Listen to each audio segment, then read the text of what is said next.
Oke, halo sahabat BLU. Di BLU Talks hari ini adalah acara pertama dari BLU Talks.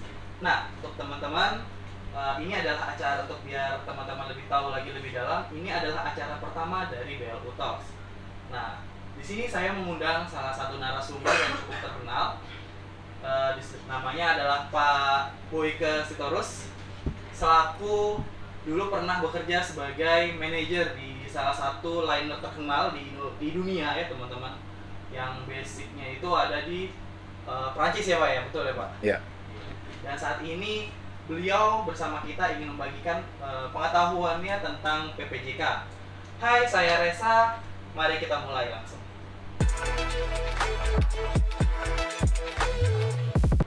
Oke.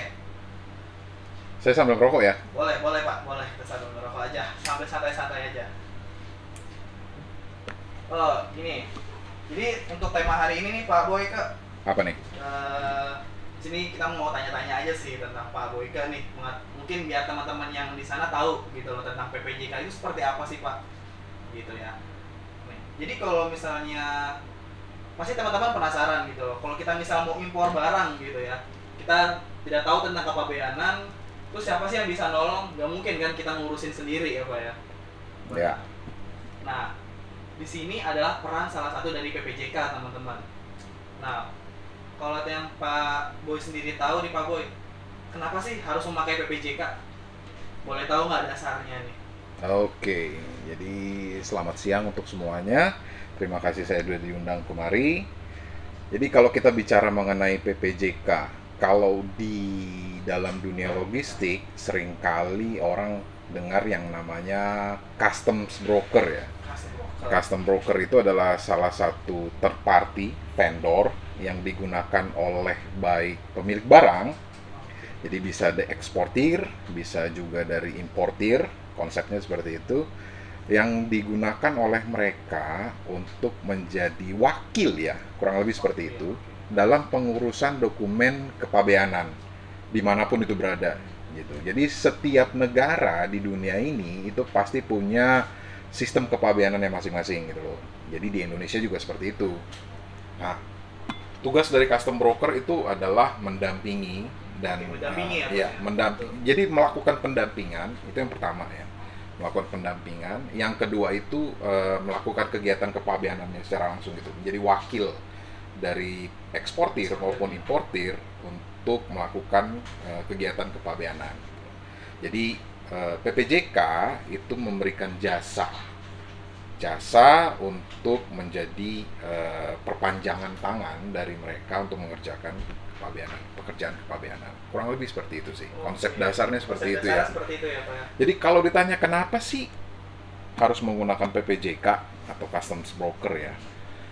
Nah, yang pertama itu tidak semua pemilik barang baik eksportir maupun importir itu dalam melakukan kegiatan kepabeanan mempunyai resource yang cukup untuk itu gitu loh.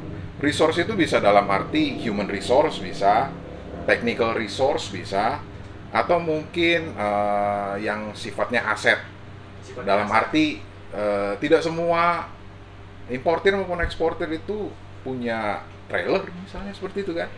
Tidak punya angkutan yang cukup memadai untuk delivery seperti itu ya. Kalau eksportir kan berarti kan delivery dari gudang mereka ke pelabuhan atau bandara.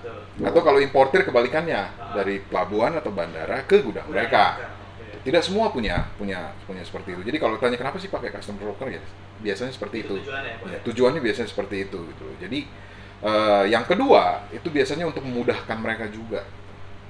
Jadi memudahkan mereka untuk bisa melakukan kegiatan kepabeanan gitu. Ya, tidak semua yang melakukan kegiatan kepabeanan itu kan bisa dibilang kebanyakan awam ya. Dalam arti peraturan-peraturan yang berlaku seperti apa, terus update terbaru mengenai kegiatan kepabeanan yang terjadi itu apa gitu. Jadi mereka banyak menyerahkan kepada PPJK-nya sendiri gitu loh, custom broker-nya sendiri untuk oke, silakan dikerjakan. Pokoknya barang yang akan saya kirim ini modelnya seperti ini, dokumennya seperti ini, oke, kita akan mengerjakannya dengan seperti apa. Jadi kalau kita kembali ke yang awal, kenapa ada pendampingan sih? Ada banyak sekali customer yang mungkin dalam hal kekurangan human resource ya, mereka itu nggak punya banyak waktu ya, untuk bisa mengecek semuanya. Jadi kalau kita bicara pendampingan ya, mereka biasanya juga meminta kita PJK untuk mengecek semua dokumentasi yang diperlukan untuk kegiatan kepabeanan. Seperti itu sih. Jadi benar-benar perannya kompleks banget ya Pak ya? Ya, bisa dibilang sangat kompleks ya. Walaupun semakin hari ya, semakin kesini kan semuanya kan sudah by system. Betul. Jadi sistem informasi juga semakin cepat, semakin maju. Kalau misalnya dulu klien-klien itu bisa dibilang untuk mendapatkan satu informasi atau update itu agak cukup sulit. Gitu. Karena semuanya masih manual. Nah kalau sekarang itu mereka bisa banyak tanya sini atau mungkin mengakses satu site tertentu atau platform tertentu atau apapun itu ya, mereka bisa lihat dari situ gitu. Oh seperti ini caranya, oh seperti ini alurnya. Tapi pada kenyataannya apa yang terjadi secara teori tidak semudah itu juga dipraktekkan gitu. Jadi kalau PPJK kan ibaratnya ya memang sudah kegiatan kami sehari-hari seperti itu gitu loh. Jadi sudah cukup sudah cukup advance untuk mengenai pengecekan dokumen, lalu menentukan apakah ini sudah sesuai dengan regulasi yang berlaku atau tidak gitu. Jadi banyak sekali hal-hal yang ibaratnya kalau kita lihat ketentuan undang-undang atau peraturan atau SOP itu sifatnya kan umum ya, tapi banyak sekali hal-hal khusus yang sifatnya teknikal di lapangan yang mungkin banyak yang belum tahu. Berarti peran PPJK itu sangat penting ya Pak ya di dalam dunia logistik sendiri? Ya, saya bisa bilang seperti itu sih. Jadi PPJK itu kan banyak juga bergandengan tangan dengan freight forwarder ya. Kalau kita bicara freight forwarder itu sesuatu yang udah lebih kompleks lagi gitu. Kalau kita bicara mengenai custom broker atau PPJK itu kan lingkup wilayah pekerjaannya lebih banyak di dunia kepabeanan. Kalau freight forwarder itu bisa dibilang ya sudah hampir keseluruhan lah. Dia punya sub-sub lagi di mana PPJK itu adalah salah satu bagian di dalamnya. Wah gila teman-teman, hebat banget. Ini yang pentingnya PPJK untuk di dunia logistik sendiri. Nah, untuk teman-teman tahu gimana sih flow-nya gitu ya. Pasti teman-teman penasaran gitu ya, flow untuk dari PPJK sendiri pengurusannya itu seperti apa. Mungkin kita bongkar sama Pak Bos nih. Dimulai boleh dicoba dikasih tahu Pak. Jadi kita mulai dari mana nih? Impor, ekspor? Mungkin tentang impor dulu ya. Oke. Kita dari impor dulu. Ya, bisa dibilang Indonesia itu kan salah satu negara pengimpor ya, yang ibaratnya di dunia ya. Betul. Kita punya barang impor itu bisa dibilang nilainya lebih banyak, lebih besar dibandingkan ekspor gitu.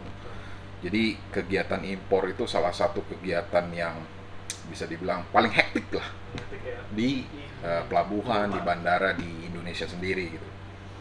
Ya kalau kita bicara mengenai kegiatan impor berarti kan suatu kegiatan masuknya barang dari luar negara masuk ke Indonesia, di mana itu nanti akan masuk ke wilayah kepabeanan Indonesia dulu untuk sebelumnya diperiksa, diproses dan dilakukan berbagai macam penelitian sebelum akhirnya dikeluarkan dari daerah pabean ke pemilik barang yang sebenarnya.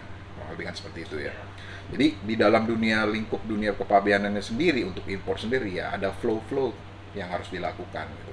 Jadi kalau secara umum adalah biasanya itu kan importir itu kan memberitahukan kepada vendor mereka atau PPJK mereka bahwa saya akan ada rencana kedatangan barang impor gitu. Misalnya tanggal sekian gitu kan. Nanti rencana kedatangannya itu di kapan dia akan infokan lagi gitu loh. Nah sebelum itu terjadi, setelah itu terjadi, itu biasanya dia pasti akan memberikan dokumen-dokumen terkait untuk diperiksa juga gitu. Walaupun sifatnya mungkin itu udah final ya, nggak semuanya sih importer itu memberikan dokumen yang mentah. Itu dalam arti kita harus melakukan pengecekan ulang dan lain-lain. Ada juga yang memang udah sifatnya final, apapun itu ya. Kita biasanya akan melakukan pengecekan kembali gitu. Apakah ini sudah cocok dan layak untuk kita proses kepabeanan nantinya gitu. Karena biar bagaimanapun kan kita juga harus melihat gitu bahwa di dalam kepabeanan sendiri itu seharusnya tidak boleh ada kesalahan. Seharusnya ya gitu. kita bicara itu tidak boleh ada kesalahan sama sekali itu. Baik dalam jadi dalam pembentukan dokumen itu sendiri, apapun yang harus diisi di situ, baik dalam invoice, packing list, terus bill of lading, airway bill, lalu ada dokumen CO, mungkin SKA, surat keterangan asal, lalu ada dokumen-dokumen pendamping lain, itu kan kita harus cek secara menyeluruh. Kita harus cek semuanya secara menyeluruh gitu loh. Satu sama lain tuh harus berbunyi yang sama, ibaratnya seperti itu. Jadi di invoice ada nilai barang, terus di situ juga sedikit menyebutkan berapa jumlah barangnya, gitu kan. Di packing list itu akan ada detail mengenai barang tersebut, baik dari packagingnya sendiri, jumlah barangnya, lalu measurementnya sendiri, lalu ada berapa beratnya, jumlah dan lain-lain lah. Jadi di situ akan lebih detail. Lalu nanti di bill of lading itu secara rangkuman itu akan menyebutkan apa aja yang detail yang ada di invoice maupun packing list. Jadi di situ nanti ada rangkumannya. Nah, nanti di dokumen-dokumen lainnya itu kurang lebih seperti itu juga gitu loh. Jadi itu semua itu harus saling berkorespondensi satu sama lain. Baru kita bisa proses di kepabeanan. Kalau itu belum terjadi ya berarti masih ada kesalahan. Jadi kekurangan sih. Yes, gitu. Jadi kalau misalnya itu ada kesalahan ya ada dua pilihan. Lakukan perbaikan sebelum barang tersebut tiba atau lakukan setelah barang tiba. Tapi ya kita juga harus meminimalisir resiko. Resiko akan lebih kecil jika semua sudah selesai sebelum barang tiba di Indonesia. Itu udah pasti gitu loh. Setelah tiba apakah tidak bisa dilakukan perbaikan? Bisa, tapi resikonya akan lebih besar. Resiko itu bisa terjadi karena ya banyak hal, keteledoran, kurang lengkapnya informasi dalam dokumen mungkin, atau ada kesalahan dalam dokumentasi gitu. Jadi in the end itu akan menimbulkan kerugian bagi pemilik barang, importir dalam hal ini ya. Kerugiannya apa sih?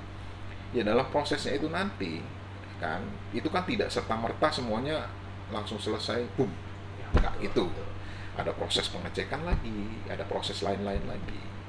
Jadi semakin lama dikerjakan, ya akan semakin tinggi biaya logistiknya nanti. Jadi kita harus meminimalisir itu gitu. Kan sangat mempengaruhi pada situ ya. Sangat mempengaruhi, sangat sekali. Gitu. Jadi biaya logistik semakin tinggi ya, berarti kan biaya kosnya mereka itu kan ya semakin besar. Jadi di satu sisi kita sebagai bagian dari PPJK itu berusaha untuk memberikan advice gitu loh kepada mereka bahwa oh ini yang harus dilakukan, oh itu yang harus dilakukan. Jadi memang ada banyak juga importir yang sudah cukup mengerti ya. Sudah cukup mengerti, mereka mungkin sudah punya pengalaman yang banyak juga gitu loh. Jadi kalau memang sudah cukup pengalaman berarti nggak butuh PPJK lagi, belum tentu. Ada juga memang yang mereka sudah cukup mengerti dan bisa dibilang mungkin ahli ya, tapi kenapa tetap menggunakan juga ya. Lebih banyak kalau saya pernah, salah satu klien saya menyebutkan ya, saya butuh orang untuk tukar pikiran yang di luar dari lingkup saya gitu loh. Karena apa? Sudut pandangnya kan berbeda, pemilik barang sama yang memang di luar daripada situ gitu loh. Jadi kita saling memenuhi. Nah, kembali ke yang tadi, jadi kita terima dokumen, kita lakukan pengecekan menyeluruh. Kalau memang sudah clear semuanya dan itu sudah sepakat dengan importir bahwa dokumen ini sudah selesai, sudah bisa untuk digunakan, berarti kita tinggal menunggu kedatangan barang. Setelah kedatangan barang itu biasanya kita akan cek juga manifestnya apakah sudah sesuai, manifest dari pelayaran atau alat angkut ya. Jadi kita akan cek manifest dari mereka apakah sudah sesuai dengan dokumen yang sudah kita set. Jadi kalau misalnya sudah sesuai, oke. Kita berjalan dengan paralel dengan itu, biasanya kita akan draft PIB-nya. PIB itu kan satu dokumen yang nanti akan ditransfer kepada negara, dalam hal ini kepada Pabean, untuk menjelaskan bahwa apa aja sih barang yang akan tiba atau sudah tiba di wilayah Pabean Indonesia gitu loh. Jadi itu di situ nanti akan secara rinci semua dokumen yang setelah di set itu, semua informasi yang ada di dokumen itu satu persatu akan dirinci di dalam PIB tersebut.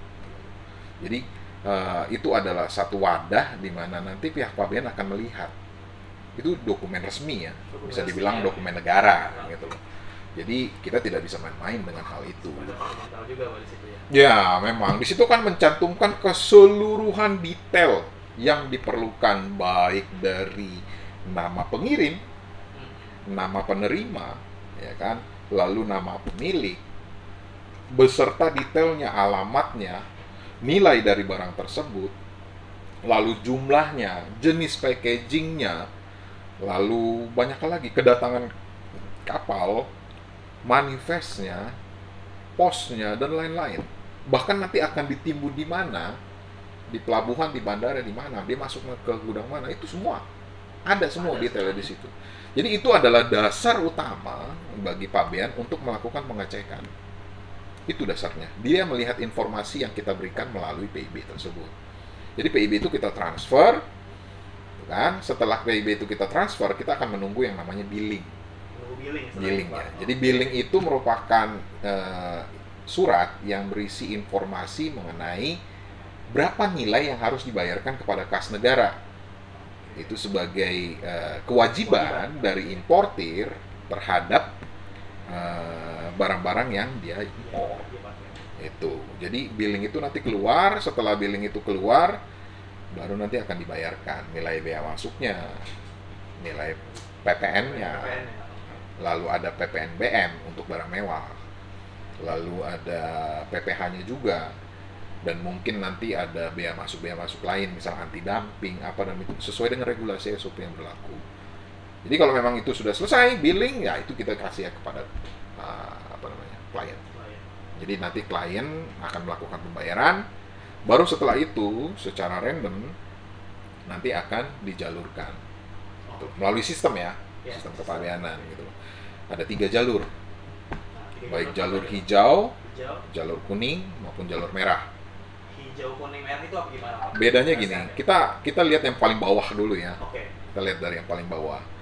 Merah itu berarti terhadap barang yang masuk, kegiatan impor tersebut harus dilakukan pengecekan secara dokumentasi maupun secara fisik. Jadi sebelum dia keluar dari daerah pabean, dia harus dilakukan pengecekan itu secara menyeluruh. Gitu. Jadi pengecekan dokumentasi dan secara barangnya langsung. Ya, jadi fisiknya harus dikeluarkan dari packagingnya, misalnya gitu kan, mereka akan cek, misalnya kalau mesin, nomor serinya, nomor rangkanya dan lain-lain. Kalau misalnya kita bicara tekstil, mungkin dia akan mengukur jumlahnya seperti apa, ya, itu akan dilakukan, dan itu akan dilakukan oleh pemeriksa bea cukai.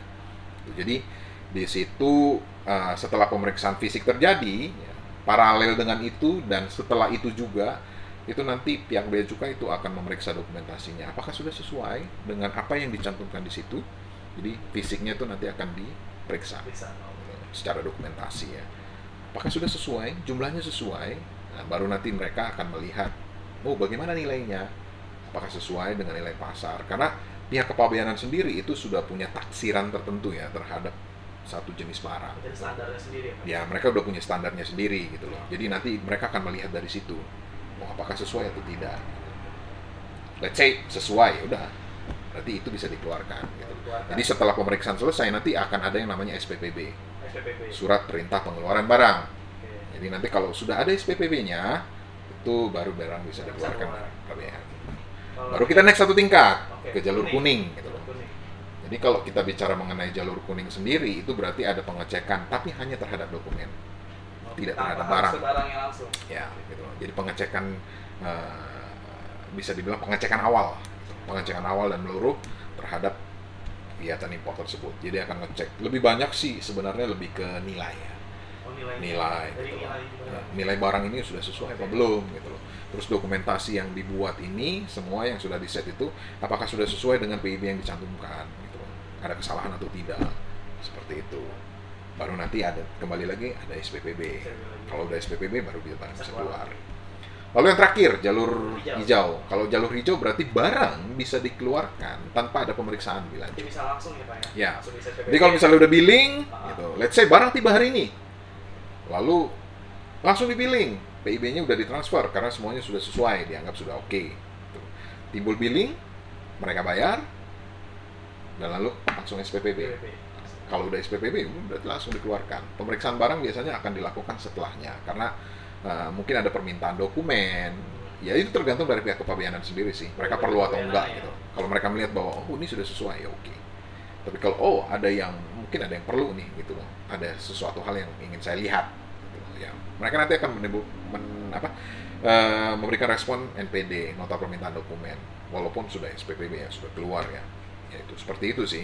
Jadi itu adalah cara yang itu adalah flow yang bisa dibilang sederhana seperti itu. Konsep dasarnya seperti itu. Ya, sederhananya seperti itu ya. Tapi pada kenyataannya, praktikalnya nggak semudah itu. Tapi apakah ada yang semudah itu, Pak? Ada. Dan apakah banyak? Banyak. Gitu. Tapi nggak semuanya seperti itu gitu loh. Mungkin ada hambatan-hambatan yang akan dihadapi. Mungkin ya, bukan berarti akan ada, selalu gitu loh. Karena semuanya kan sekarang udah by system juga kan. Jadi apakah nanti bisa aja ada hambatan walaupun di jalur hijau? Bisa aja ya. Ya, bisa terjadi gitu loh. Jadi kalau misalnya setelah hijau, setelah dikeluarkan dan lain-lain, total ada permintaan dokumen nih, ada NPD yang muncul, contoh permintaan dokumen dari pihak kepabeanan. Oh, minta dokumen ini. Let's say seperti itu. Dan mereka melihat, setelah dilihat lagi, kayaknya ada sesuatu yang nggak sesuai di sini. Akhirnya timbul penalti. Ya, bisa terjadi seperti itu. Orang sudah keluar, tapi penaltinya baru belakangan. Bisa saja. Gitu. Jadi tidak menutup kemungkinan semuanya itu akan clear setelah SPPB. Enggak juga. Gitu loh. Tapi kalau kita bicara mengenai jalur kuning dan jalur merah, ya biasanya penalti. Jika itu pun ada, itu akan terjadi sebelum SPPB. Nah, kalau misalnya untuk bedanya kalau dengan ekspor, Pak, gimana? Tadi kan secara impor ya? Ya. Kalau untuk ekspor? Kalau kita bicara mengenai ekspor sendiri, pastilah sebelum mereka melakukan kegiatan kepabeanan, ya mereka sudah siapkan semua juga dokumennya kan.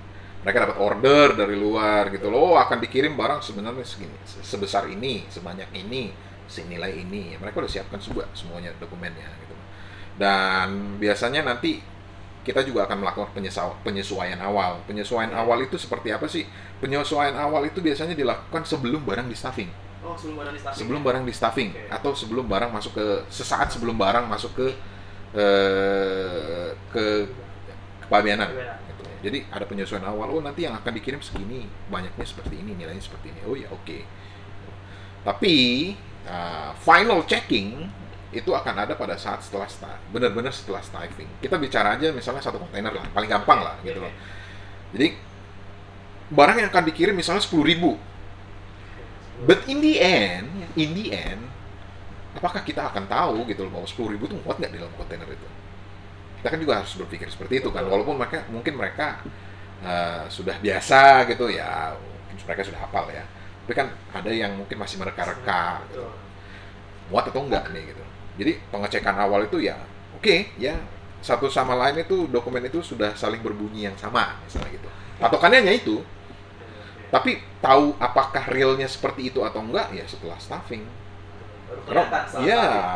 Setelah dimasukkan ke dalam packagingnya, which is container, baru kita bisa lihat gitu loh. Oh, 10.000-nya masuk, oke. Berarti benar dokumennya. Tapi kalau misalnya cuma 9.000, yang 1.000 lagi nggak ada, kamu sudah transfer PEB-nya, ternyata ada perbedaan diskrepensi seperti itu. Apakah bisa dirubah? Bisa. Ada ketentuannya. Tapi kan lebih baik tidak melakukan kesalahan seperti itu. Karena akan merepotkan juga.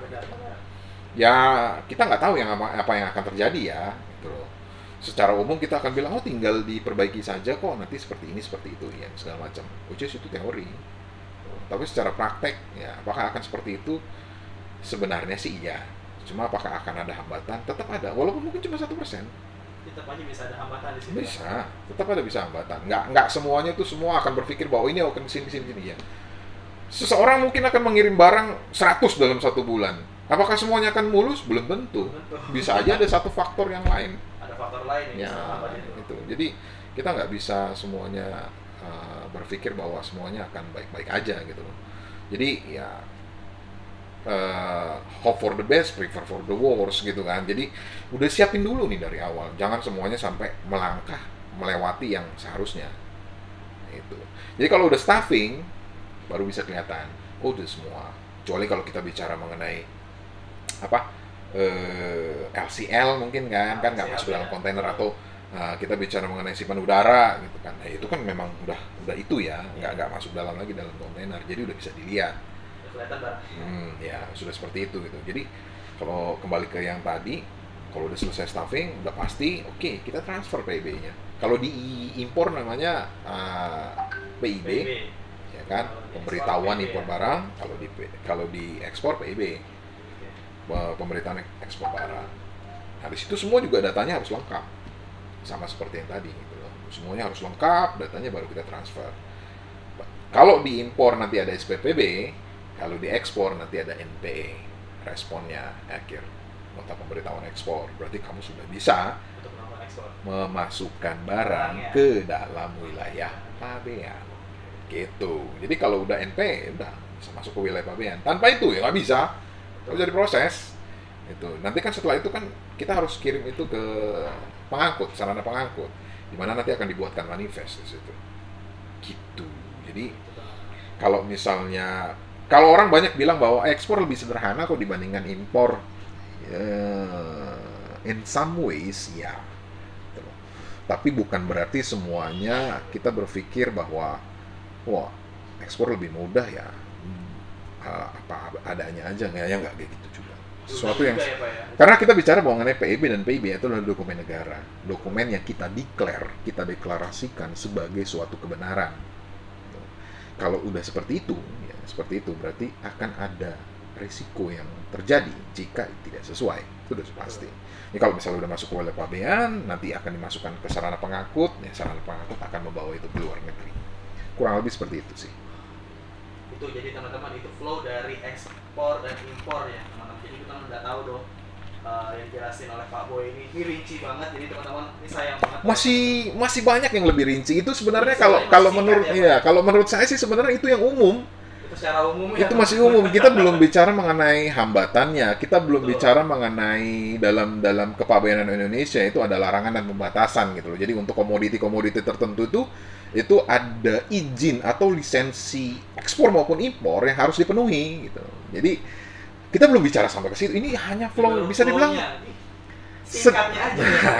Kalau itu sebenarnya cuma rangkuman. Jadi masih banyak lagi yang harus dibedah satu persatu gitu. Jadi kalau kita lihat di Incoterms, kalau Mas pernah lihat di Incoterms itu kan ada apa namanya? Ada zona-zonanya ya. Ada zona di gudang, ada zona di selama pengangkutan, ada di zona pelabuhan, ada di ini segala macam.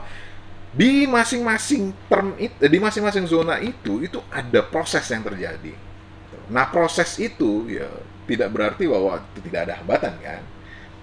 Jadi makanya kalau yang saya bicarakan dari tadi itu sebenarnya lebih ke flow. Kalau saya bilang bahwa itu sebenarnya cuma flow singkat. Oh seperti ini ke sini.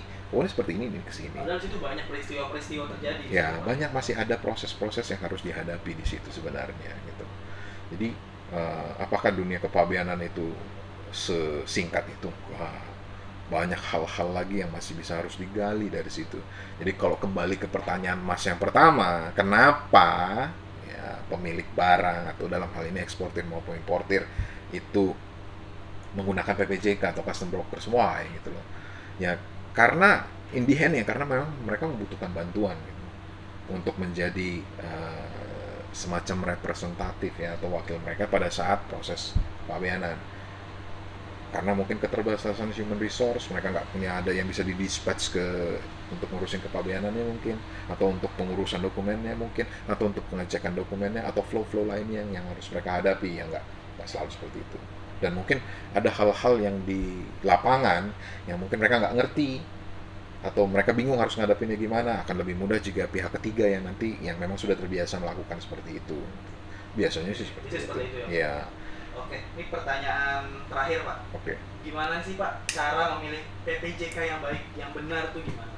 Karena kan banyak juga di lapangan sendiri pun pasti ada aja yang kita lihat sering dengar seperti masalah-masalah di pengurusannya, ditinggal lah. Nah itu seperti apa Pak? Mungkin bisa dikasih tips-tipsnya. Ya, ini menurut pendapat saya ya. Ini menurut pendapat saya gitu loh. Saya harus bilang bahwa saya basicnya itu salesman. Jadi kalau saya mau mencari klien atau mendapatkan satu klien, saya harus menciptakan satu chemistry di antara kami, gitu kan? Ya. Jadi itu seperti itu juga. Gitu. Kalau nggak ada chemistry antara si importir misalnya atau eksportir ya, yang membutuhkan pengguna jasa lah kita bilang seperti itu gampangnya ya. Antara pengguna jasa dengan pemberi jasa nggak ada chemistry ya, akan sulit gitu. Karena apa? Tantangannya akan semakin besar. Sementara pemberi jasa ini harusnya menjadi perwakilan mereka kan, representatif, perpanjangan tangan mereka pada saat pengurusan kepabeanan. Gitu. Jadi kalau misalnya nggak ada chemistry ya susah. Jadi ibaratnya ya ketika ada orang yang menawarkan jasa dan segala macamnya, yang nggak serta-merta kita terbujuk dengan bahasa yang halus gitu kan, bahasa yang indah bahwa kita bisa mengerjakan segala macam. Ya bisa track record sih.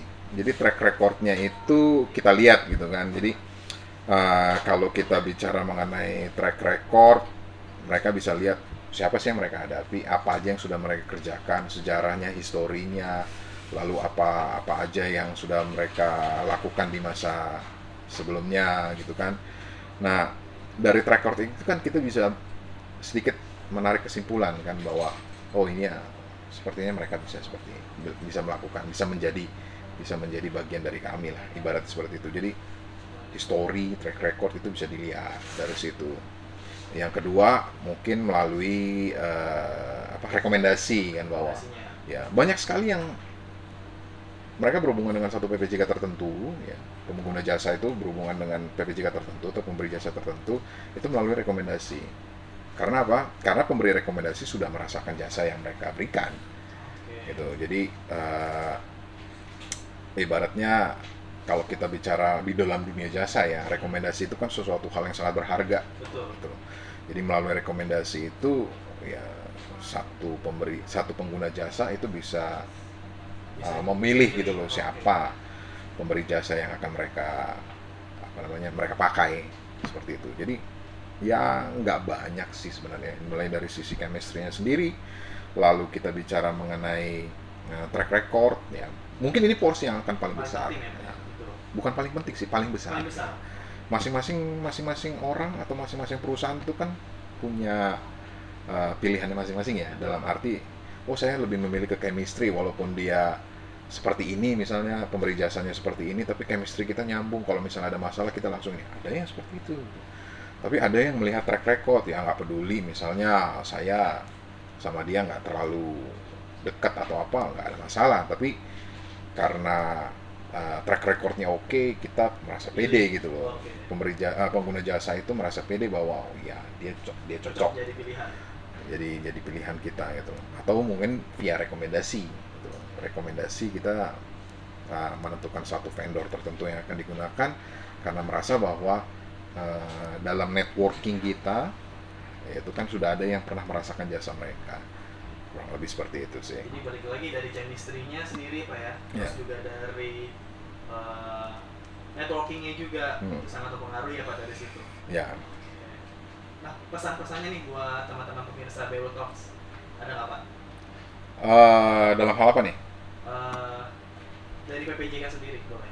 Oh ya, kalau dari saya sendiri ya, kalau untuk pengguna jasa ya, untuk pengguna jasanya sendiri ya. Jadi mungkin agak sedikit bersinggungan langsung dengan pertanyaan terakhir tadi.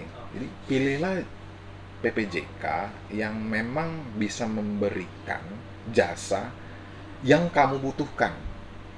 Gitu. Jadi bukan berarti dia bisa ini segala macem gitu kan, tapi sebenarnya yang kamu butuhkan itu nggak apa namanya, oke lah kita bicara mengenai PPJK, mereka punya fasilitas ini dan ini segala macam ya, tapi kan pengguna jasa sendiri kan ingin yang satu bagian tertentu powerful, yang lainnya enggak, misalnya seperti itu ya. Jadi memang pilihlah yang benar-benar paling cocok. Jadi ya, jangan langsung karena tadi kan kita punya 3 cara untuk bisa menggunakan. Kalau bisa tuh 3-tiganya dipenuhi. Ya, 3-tiganya itu terpenuhi gitu loh. Jadi bukan cuma karena salah satu ya. Di satu sisi chemistry harus terbentuk. Yang kedua, supaya komunikasi itu bisa lancar. Yang kedua, kamu lihat track recordnya dia gimana. Gitu loh. Jadi jangan buta. Track recordnya nggak tahu ya pakai aja. Gitu. Karena apa? Ya kita bicara mengenai resiko yang akan terjadi. Resikonya itu berhubungan dengan negara gitu. Jadi jangan dianggap remeh ya. Baru carilah rekomendasi. Rekomendasi kan bukan harus langsung diberikan kan, tapi bisa dicari juga gitu. Jadi misalnya, kamu pernah nggak dengar PPJK ini? Kamu pernah nggak dengar PPJK ini? Oh gimana ya? Oh ini gimana ya? Gitu. Jadi dengarlah dari, ya bisa didengar dari historinya dari situ. Gitu. Ini bukan cuma serta merta karena chemistry-nya udah enak nih, komunikasinya oke. Tapi kalau dibikin masalah terus, kan rugi di kamu juga. Gitu. Terus lihat track record-nya. Balik lagi track record lagi. Gitu. Misalnya ada sesuatu yang mereka belum pernah kerjain, punya histori yang bagus, ya. Tapi mereka belum pernah kerjain apa yang kamu butuhkan dari jasa mereka, gitu loh. Ya silahkan pertimbangkan seperti apa, gitu. Apakah tetap akan diberikan pekerjaan itu atau menarik diri, kan? Itu kan it's up to you terhadap pengguna jasa, kan. Perlu networking, silahkan cari, gitu loh. Ada nggak rekomendasi mengenai siapa mereka sebenarnya, gitu. Kembali lagi, yang mau dikerjakan itu bukan sesuatu yang sifatnya mudah. Itu penuh resiko. Jadi kalau kita bicara mengenai risiko, ya harus sebanding dengan siapa yang akan kita pilih sebagai representatif kita. Kalau misalnya kita sebagai pengguna jasa, ya itu sih. Oke teman-teman, gimana teman-teman? Udah pasti tadi kita udah dengar banyak banget ya, kita udah bincang-bincang nih sama Pak Boyke. Nah ini cukup menarik banget tadi pembahasannya hari ini. Ini untuk episode pertama ini, terima kasih banget nih Pak Boy udah hadir di acara kita. Ini terima kasih banget Boy ya. Oke. Thank you. Terima kasih untuk teman-teman yang sudah menyaksikan BLU Talks hari ini. Lanjut lagi nanti untuk di sesi kedua, di mana nanti narasumber lainnya itu juga bakal kita undang di acara kita. Terima kasih. Jangan lupa untuk subscribe, like, dan komen di YouTube dari Buntu Lesson Utama. Terima kasih. Oke, bye.